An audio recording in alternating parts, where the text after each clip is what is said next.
Nyawiji ing sih katresnan dalem Allah Triniji Suci.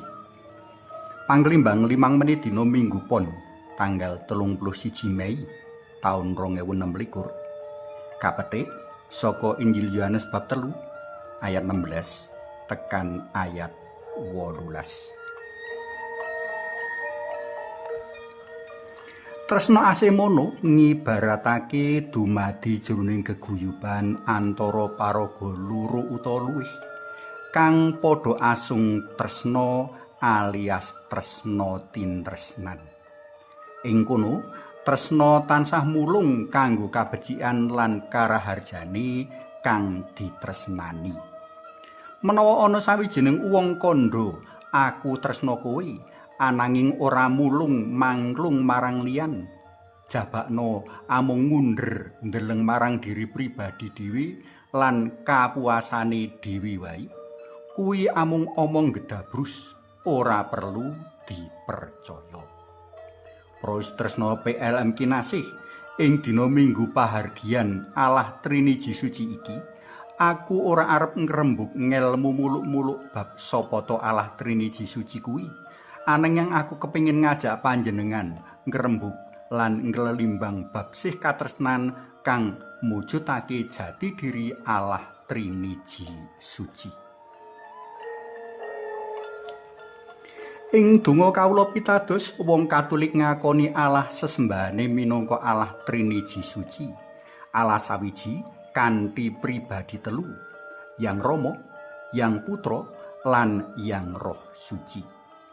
Jroning panunggaling Allah Triniji Suci mau, Allah kupiyen tresnani manungsa lan titah-titah dalem kanthi sak luber-lubere. Ing kawitane jagat, Allah Triniji Suci nitahake alam sawegung. Roh dalem kang suci kemliyang ing sanduwuring banyu, banjur Sang Sabda selaras karo karsa dalem Allah Yang Rama, sacara tahap moko tahap nyipta samubarang kalir, engga ing pungkasaning mangsa panyipta nitahake manungsa. Awit tresna asih dalem kabeh katitahake kanthi banget ing becik. Gusti banget ing rena mirsani asil karya dalem mau. Manah dalem kang rena lan gambira mau kapeksa sedih sungkawa rikala iblis si ula tuwa ngrenah manungsa engga tumiba ing dosa. Senadyan mengkono, asih tresna dalem marang umat manungsa ora mbleret lan luntur. Panjenengane njajakake bakal tekane Sang Panebus.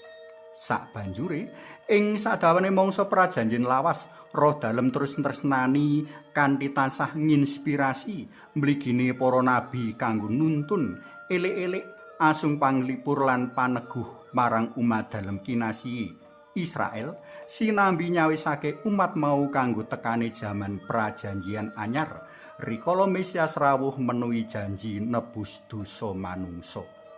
Jroning padang Yang Roh Suci, para nabi mecakake rawuhe Sang Mesias.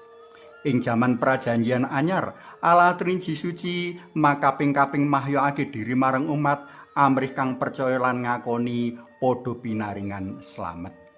Ing bengawan Yordan, Allah Triniji Suci mahyakake diri ing diri Sri Yesus kang binaptis Santo Yohanes. Pepetan manuk dara Allah Yang Roh Suci kang manuksma mring pribadi Sri Yesus Allah Yang Putra sarta ing swara Allah Yang Rama jroning mega kang mratelakake menawa Sri Yesus mujudake Sang Putra kinasih. Santo Yohanes pangripta Injil ing Injil riptane bab 4 ayat 19 tekan ayat 47. Uga ing bab 7 ayat 14 tekan ayat 24 medhar kekeran relasi intim antara Sri Yesus Sang Allah Putra kalawan Allah Yang Rama. Ing Injil Yohanes bab 14 ayat 15 tekan 31 sarta bab 16 ayat 4b tekan ayat 15 ginambar kaya ngapa katresnan dalam Allah Yang Rama kang maujud nyata ana Allah Yang Putra kasempulur kalestarekake ana diri pribadi Allah Yang Roh Suci.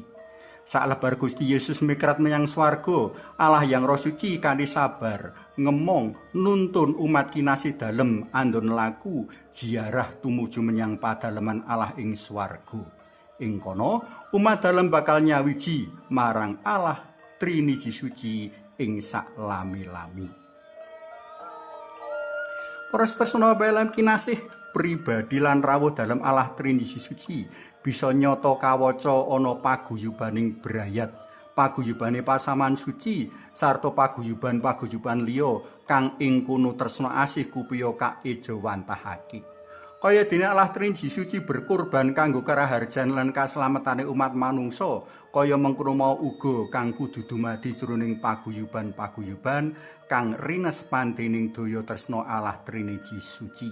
Sapa kang tresnani pepadha kudu gelem berkorban demi kabecikan lan kaslametane kang ditresnani. Sebab sapa cerah padha ngadohake tresnane Allah.